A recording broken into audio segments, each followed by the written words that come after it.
Hey, Very nice. welcome back. Episode 64 of the Head Chat Podcast with your hosts, Chris Trott. Ross Hornby. That was a really nice jingle. I enjoyed that. Yeah, it was, wasn't it? That was buried. That was buried in a really old email. Like, I went through the jingles and just, it's an old one. So thank you very much for sending that in, and apologies for missing it. It was really, there are some really good ones that we just haven't gotten around to add. Obviously, bear in mind we were at 2 weekly episodes, right? Yeah, now that we're at, it was bi-weekly before, obviously, and I had to cherry pick. So I apologize if I probably even missed it, because we went through phases of like getting loads. So it's good that Ross is going back in case we missed any. But yeah, feel free to keep sending them in so that I can keep missing them. No, we need more. We do need more. That one was by No Teddy as well. I don't think we've mentioned that yet. Thank you, No Teddy, for that one. Teddy. Appreciate Very much enjoy that. Welcome back to the Head Chat Podcast. We're doing this every week in a kind of tightened up format. We do this hypothetical thing at the start, so let's kick that off, shall we? Chosen by our Patreon supporters. Thanks, Patreon supporters, for choosing this. 3 questions were asked, and they've picked this one. Would you like to say it, Smith? Sure. Patreon, chosen by our Patreon people. Question 1. If you had a handful of modeling clay, and whatever you made would become real until you willed it back into clay, what would you make?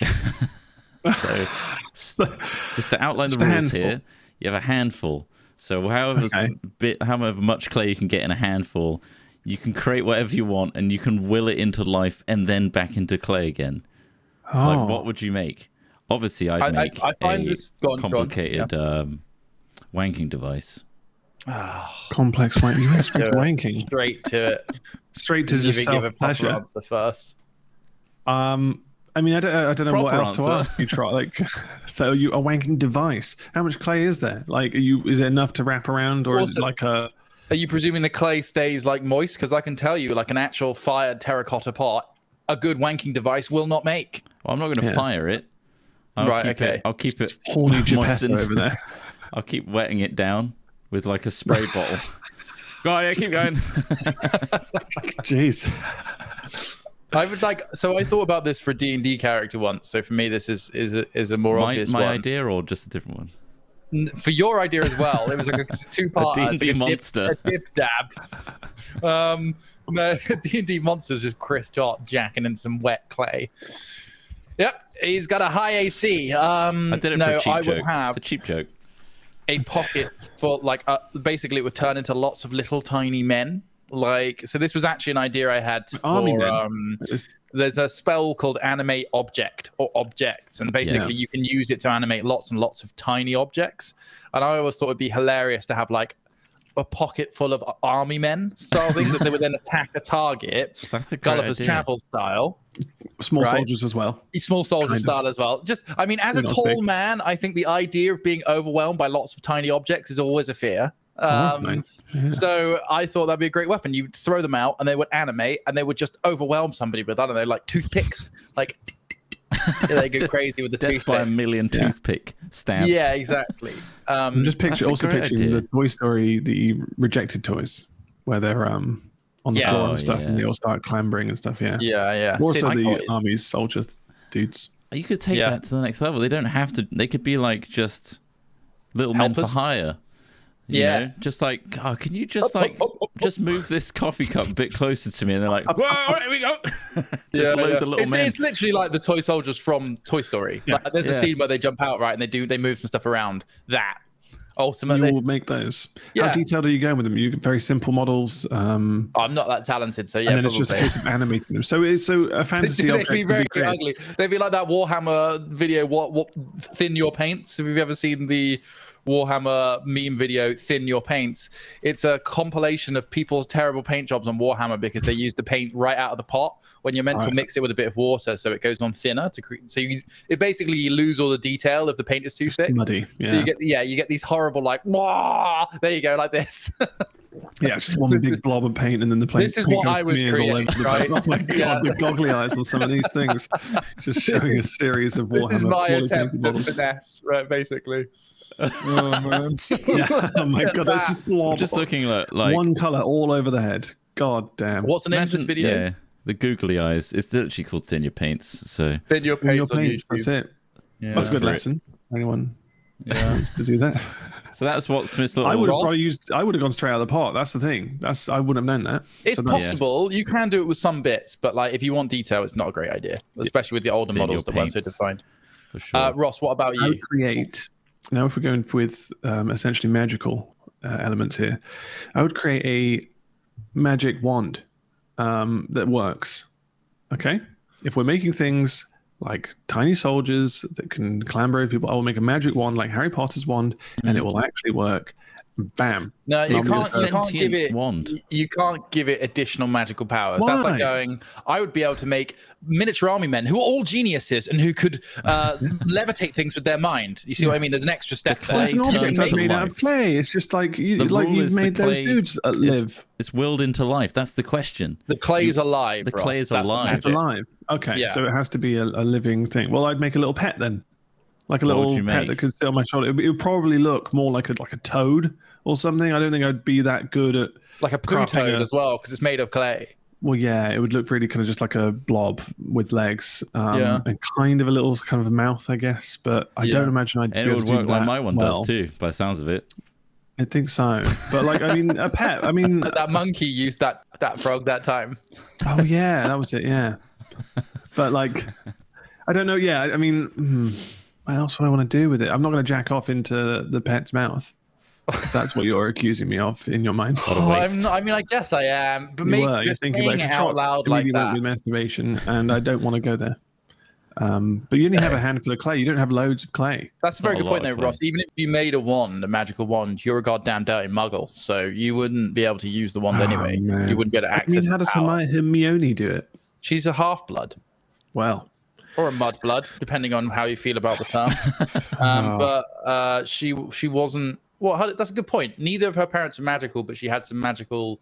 Like, there's a chance you'll have magicalness in you. I think. So if I made the wand and it doesn't work, I'm assuming that's the reason, and not the fact that the wand is just a lump of clay that's just shaped like a stick. The wand is. I mean, now you've got a wand that's shaped like a stick, and there's other things you can do with that as well. Yeah. It's begging for death because you've given it ultimately just a stick-shaped form.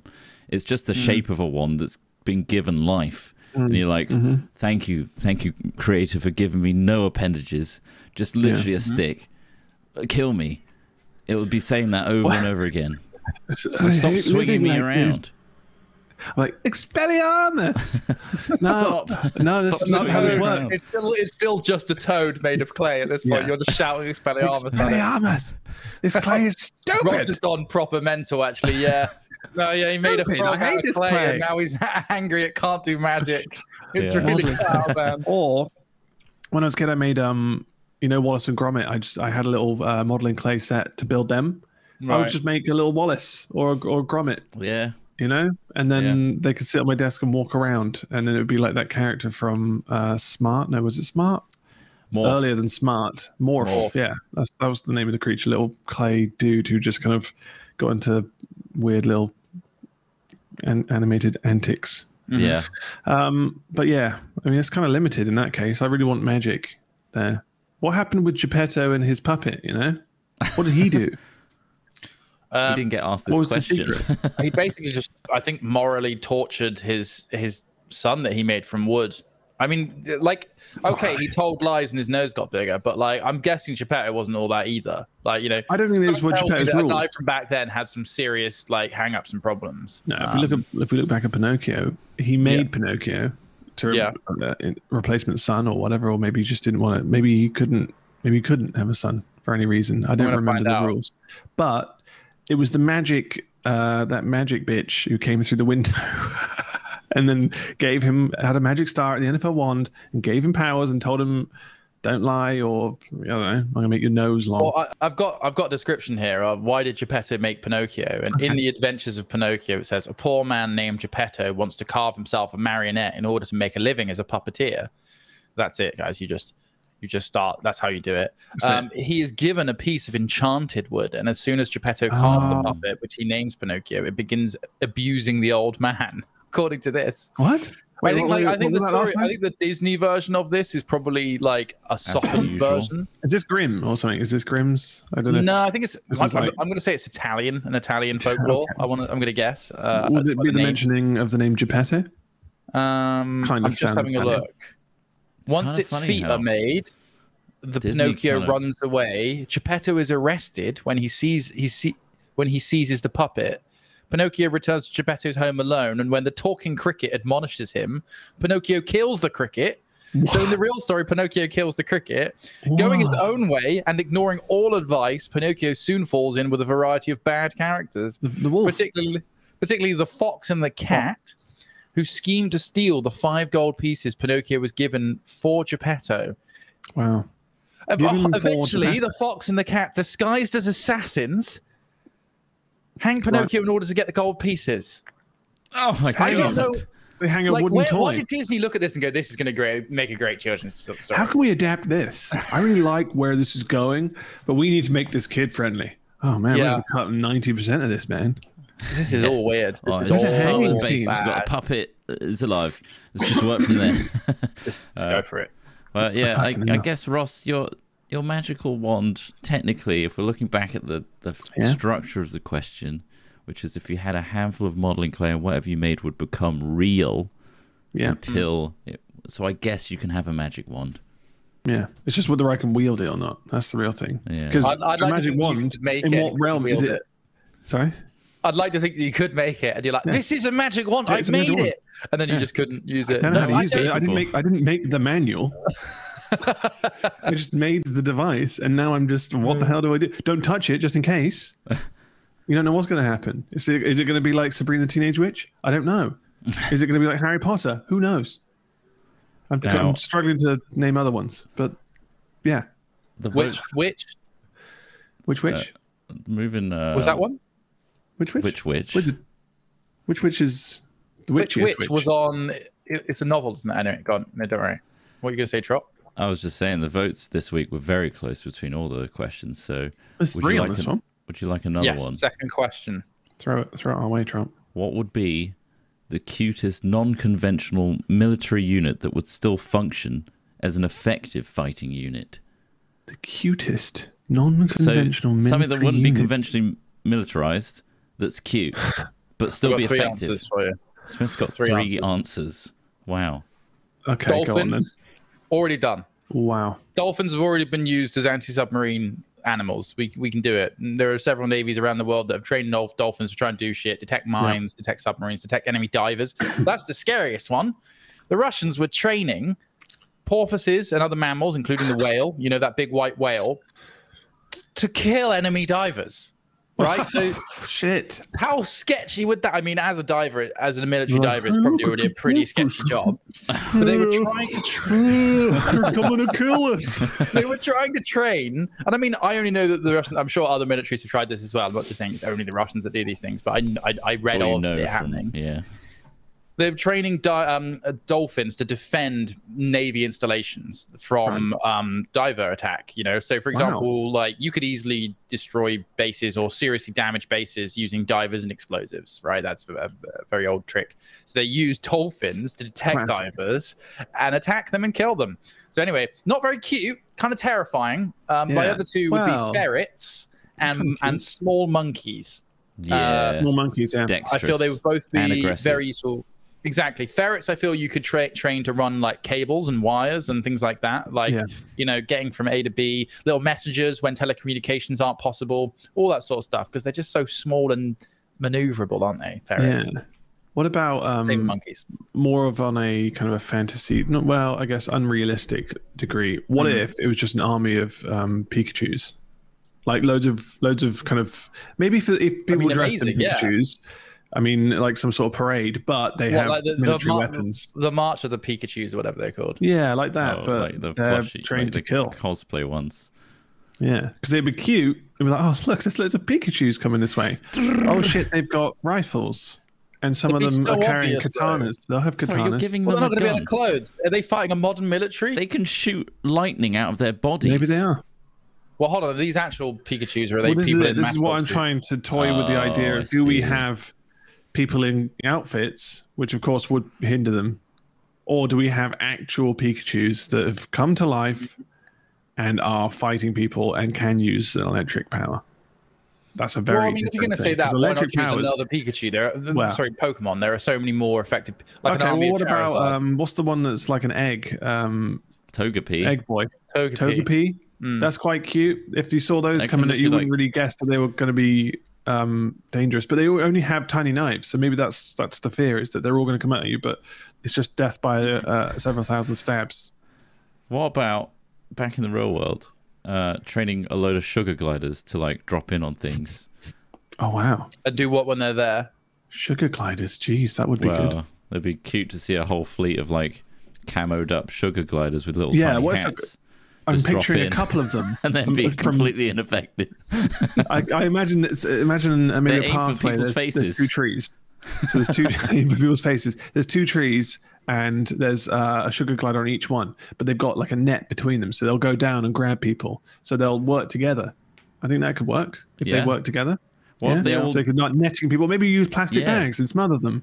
So they're rushing down, they're landing on them, and then like a face hugger, they wrap around and smother their victims with a Tesco carrier bag. What if they still were the bags?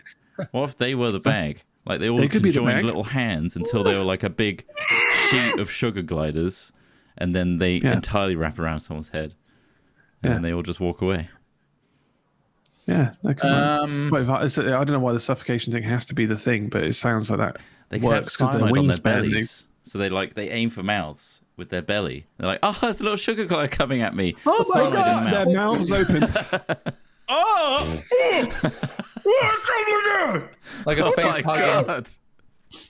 Like a face-hugging sugar glider paratrooper division. Okay, and they're just chucking like tons of these things out the back. Have you seen when they drop? They restock lakes with fish by dropping fish from planes. Yeah, yes. It's pretty nuts. You've got these really long pipes, and they just fire out. To do it aggressively, right? Because it wakes them up. It shocks them to something like that. Yeah, the shock. Yeah, the landing where it just fired from a plane into a lake. Yeah, apparently if they like just gently ease certain fish into water, they can just die because they just they're in a very slowly float down and go, wait, I forgot what to do. Fish aren't the brightest of the bunch, are they? Not all really. Fish anyway. They wouldn't be an effective cute fighting unit, would they? Really? No, but how about machine guns mounted on the backs of like those red foxes, the tree pandas? Red pandas? Yeah. Well, just like a big LMG on the back. Just a giant fucking turret, like a backpack that like is every time they look around, it tracks with their head. So it's got a gyro, head tracking gyro. Buddy. What kind of agency does it have? He's just like, and every time it chews, it just fires off a shot. It seems like it would be completely uncontrolled chaos. Because like as the red panda just glances over there, boom, you're dead. Just unloads. Well, according to chat, the Soviets also trained anti-tank dogs, but it backfired because they were trained on Soviet tanks instead of German ones. Oh. They're running to the wrong tanks. They keep staying here. No. Stay back. Back. I don't know whether or not they like took out the tank and returned. Something tells me they probably didn't return from the anti-tank sortie.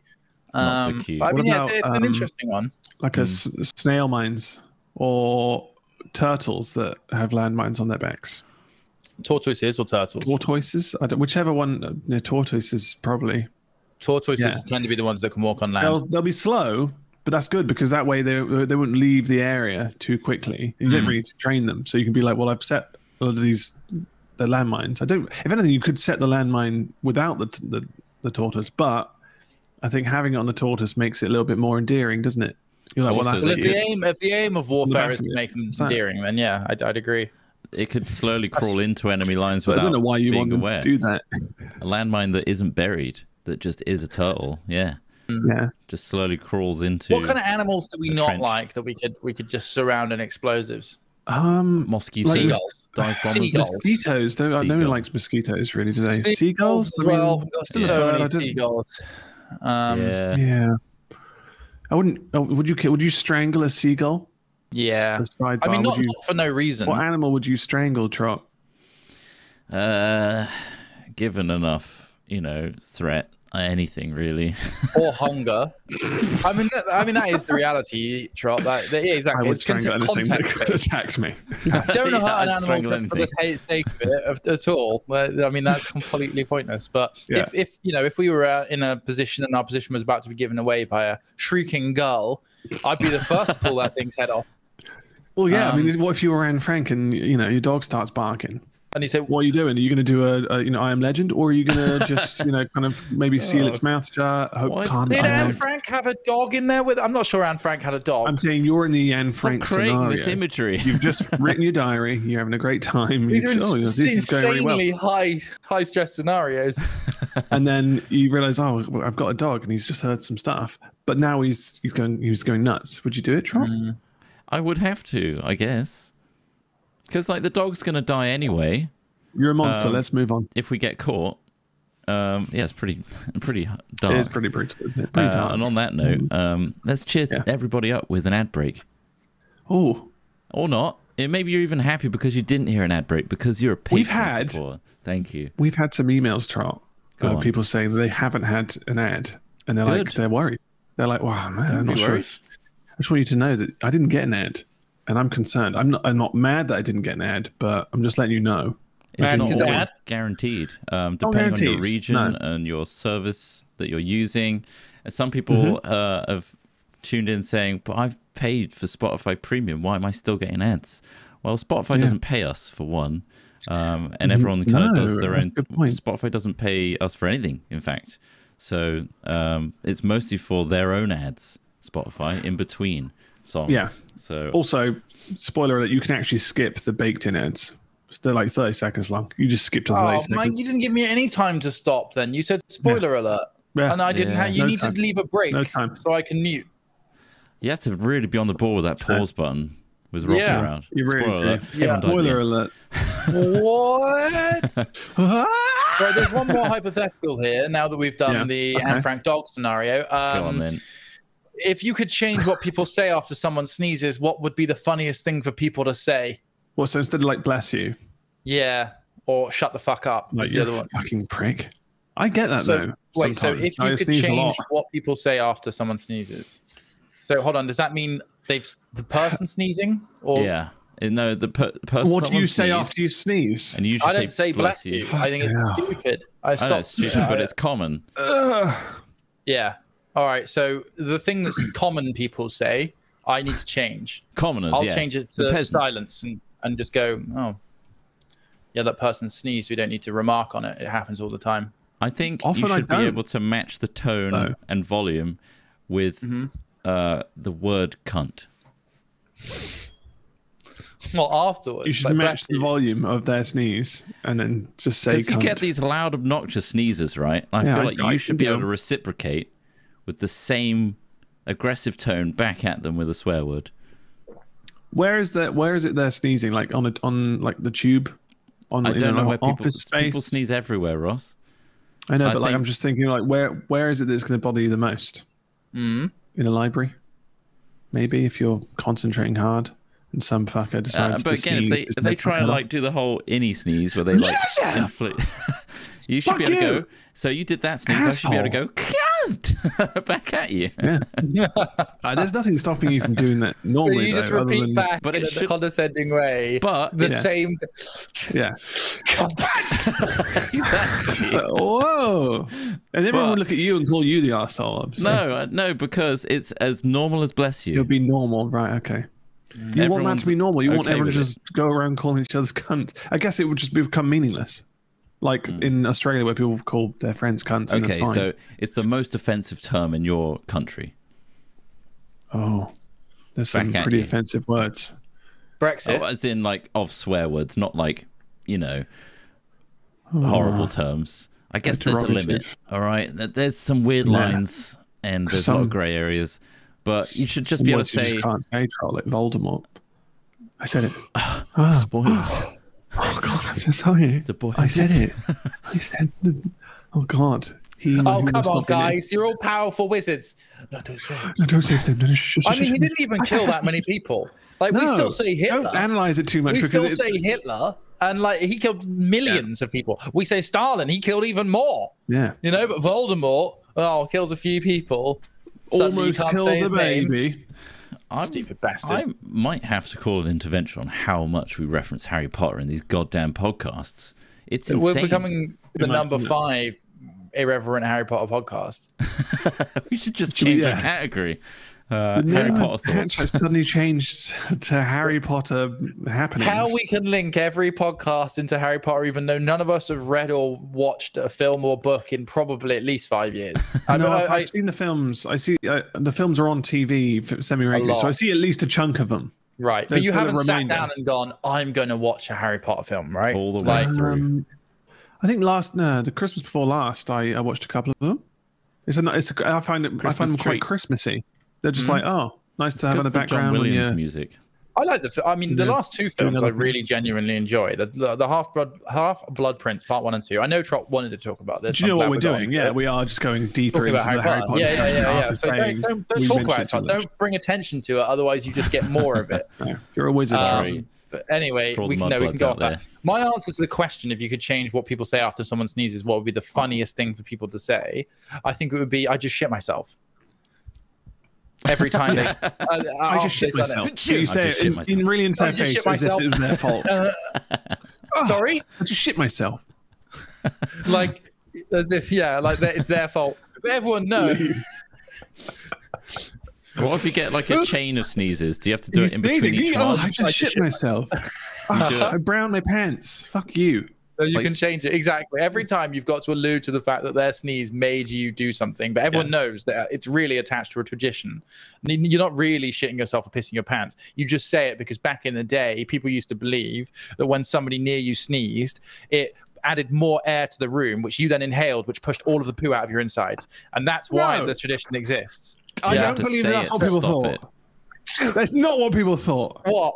It is. It added more air to the room and therefore put air inside yourself. And so to equalize the pressure, you had to shit yourself. And that's why you say, I shit myself. No, you didn't. You just made that up on the spot. You have to say it because that expels the excess air from your lungs by saying that sentence. Yeah, either that or actually do it. And if someone doesn't do it, that means they have probably shit themselves. And that is real, by the way. Quietly completely hiding real. a lump in their pants. Yeah. That's absolute fact. Because we can say that and no one really questions that. You can't judge me. Well, it's weird because it's interesting because obviously, it would become normal, like you say. Like the other day, I think Murphy was sniffing another dog's ass. And the guy was like, imagine if we met each other. We always greeted each other like this. I said, did he actually say that? Yeah, he did. I said, well, it would be normal then. He kind of just looked puzzled. I was just like, what a weird thing to say to a stranger. I'm sorry. Yeah. But like, okay, obviously, we've all seen dogs sniff each other's asses. It's a bit strange, but we know that's how they get information about each other. But to say that to isn't it fucking weird? I often think about if me and you a stranger and me just a man I've met and you met on the street. Imagine if instead of just talking about it and looking at our dogs doing it, and by the way, I fucking love it. Later on, I'm going to go out and I can do this stuff.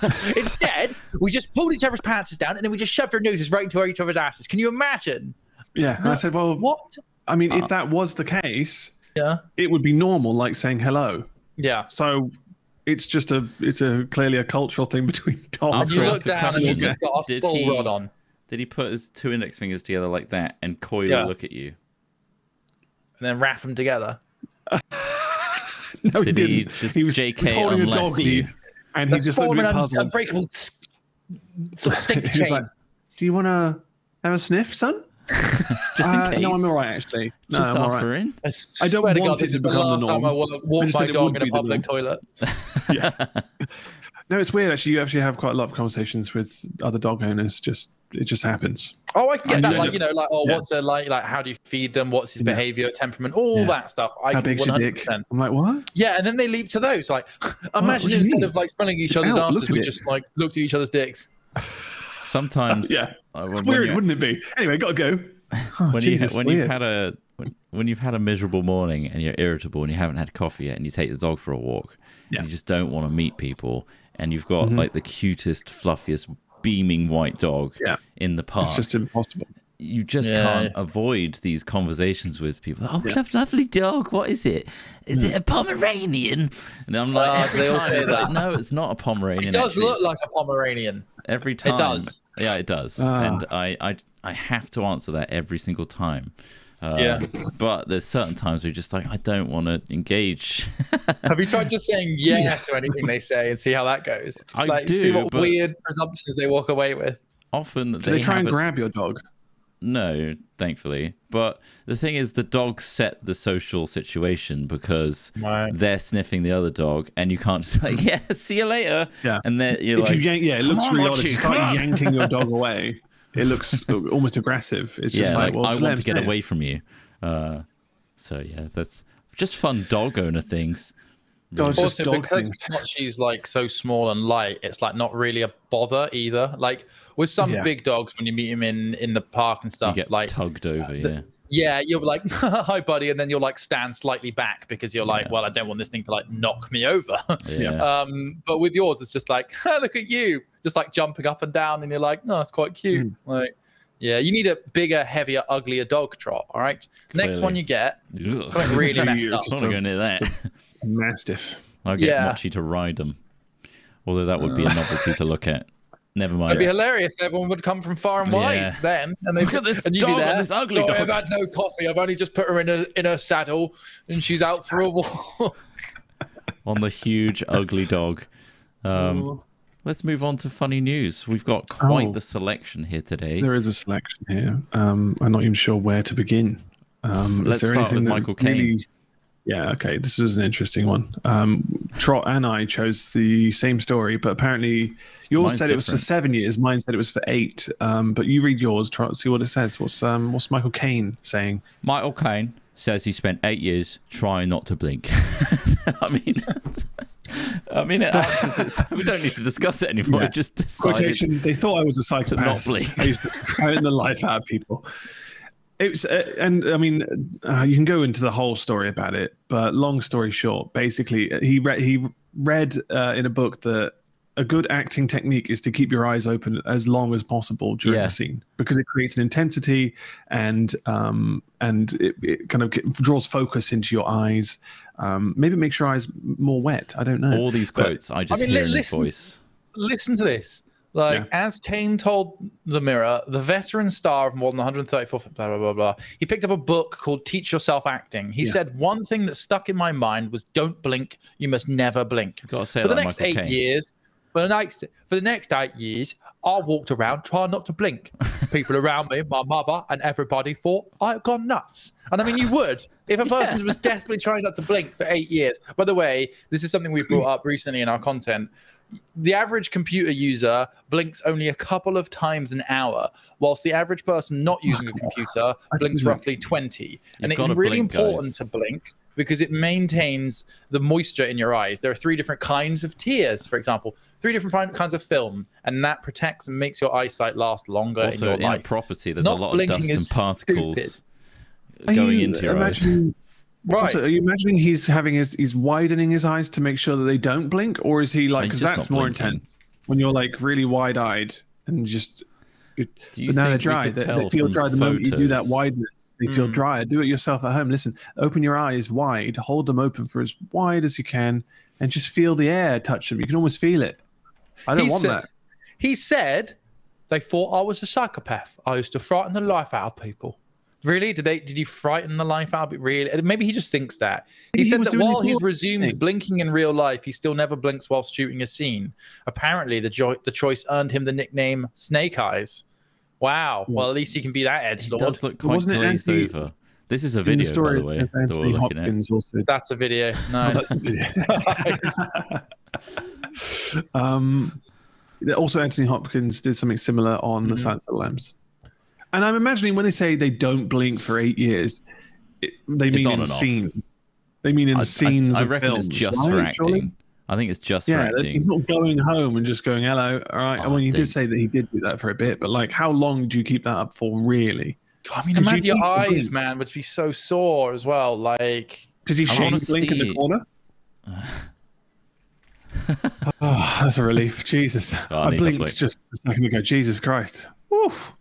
How long do you think you guys would want to like work for? Because because he's 88 now. Oh, I mean that article. Yeah. And I mean, money's not really why he does it. He's obviously doing it because he wants to do it. Yeah.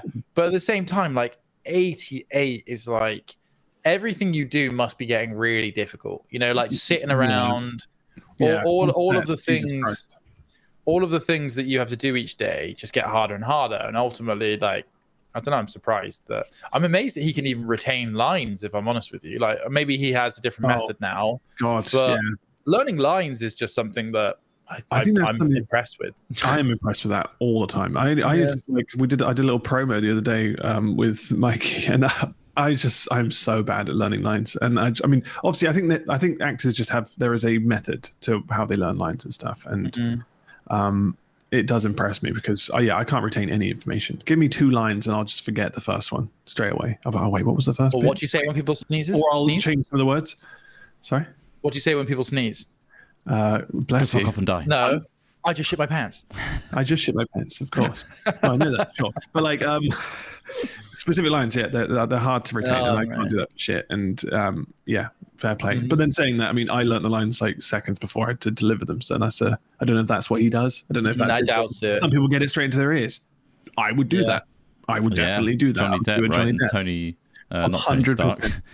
Robert Downey Jr. Yeah, he did the same thing. It saves you time, and like, who gives a shit? I mean, there was another article about acting and how there's some actors who refuse to learn the lines before a rehearsal as some sort of traditional thing. Man, I mean, I haven't got the article to hand, so I mean, I'll go fully into it. But yeah, it was a really weird thing. It must be a nightmare navigating their different methodologies as a producer or a director or a writer.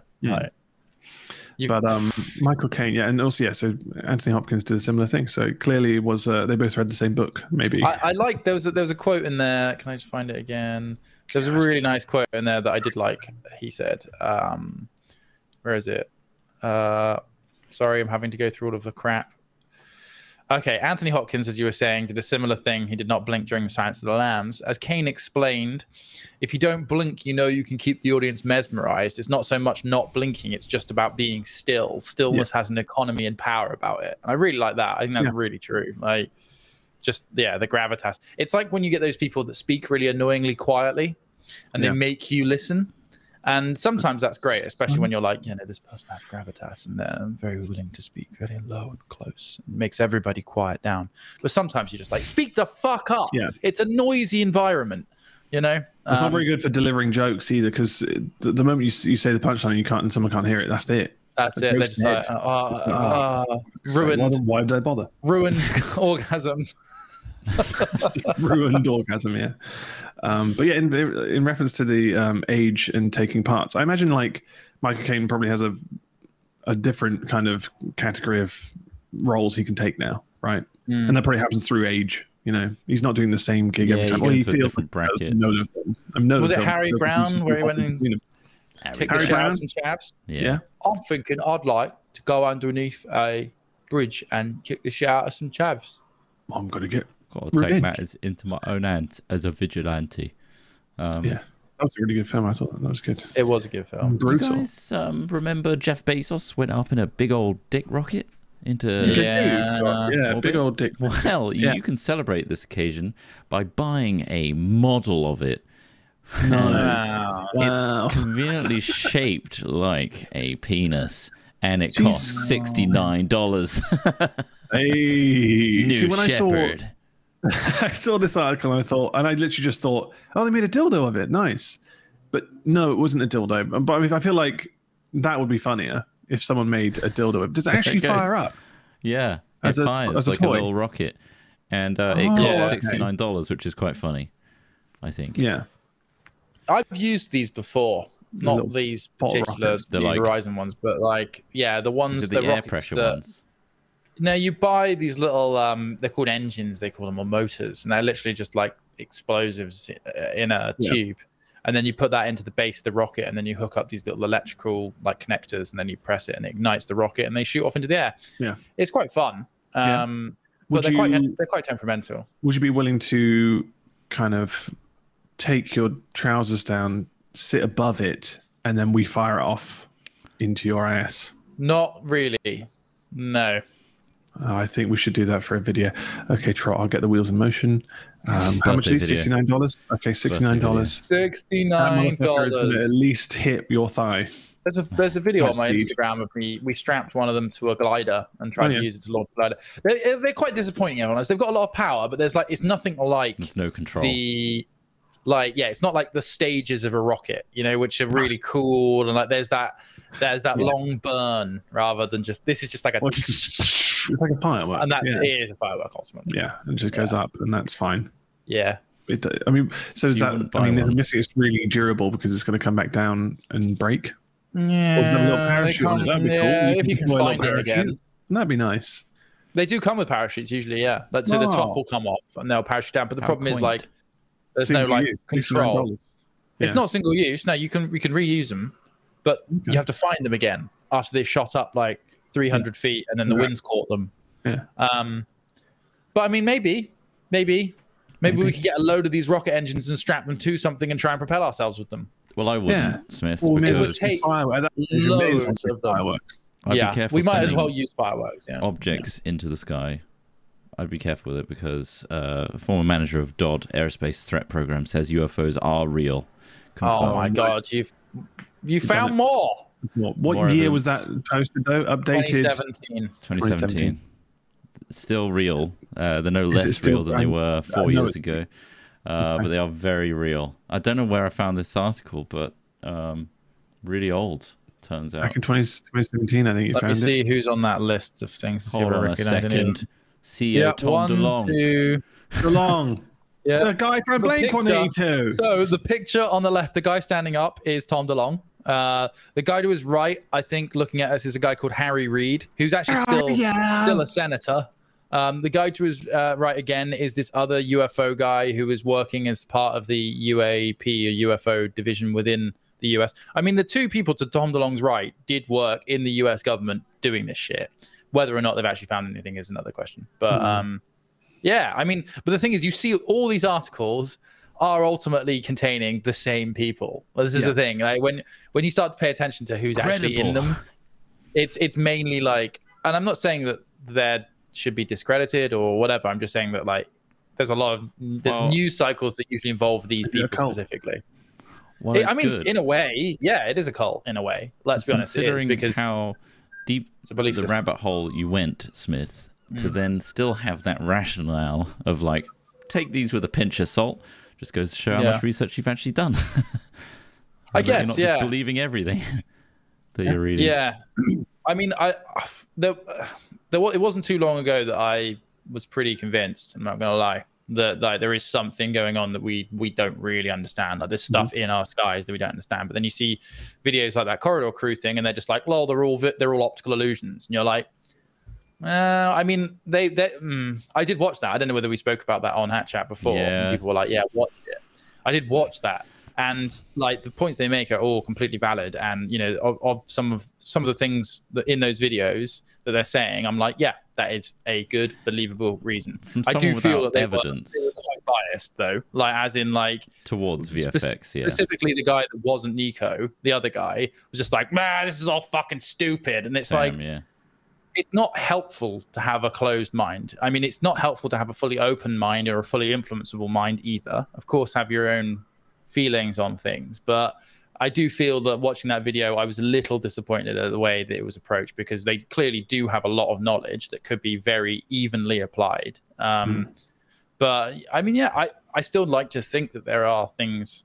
I just refuse to believe that the universe, we know how big the universe is, that there isn't any other form of life, like any other at all. I mean, yeah, it is a bit of a stretch to think that they're more advanced than us. There's got to be. Yeah. It's just whether it's within our forms of life, but intelligent life is what they're asking about. Yes, exactly. Yeah, there's plenty of bacterial evidence for bacterial life on other planets, all that sort of stuff. And indeed, life on this Earth may have come from a bacterial source from space. Like the foundations of building blocks of life on this planet could have come from something as simple as the bacteria on the back of a rock. And everything on this planet came from that. It's quite amazing. So I mean, but it's just it's not also the space between vast distances of nothingness where we haven't just had the reach to get to them, but also the time element as well. Like there's like billions of years of existence where intelligent life could have lived and died in a completely separate part of the universe. And I mean, I'm not going to stay on this forever, but the very common thing, and it's something I've said before as well, is it's like the distances involved, because you'd have to have faster than light travel for anyone to get here in any reasonable time. Even if our closest possible neighbor had started traveling thousands of years ago, they still wouldn't have got here, by now, because of the distances traveled and because of what we understand is the limit of speed, which is light speed. Things can't move faster than light, but based on our physical laws.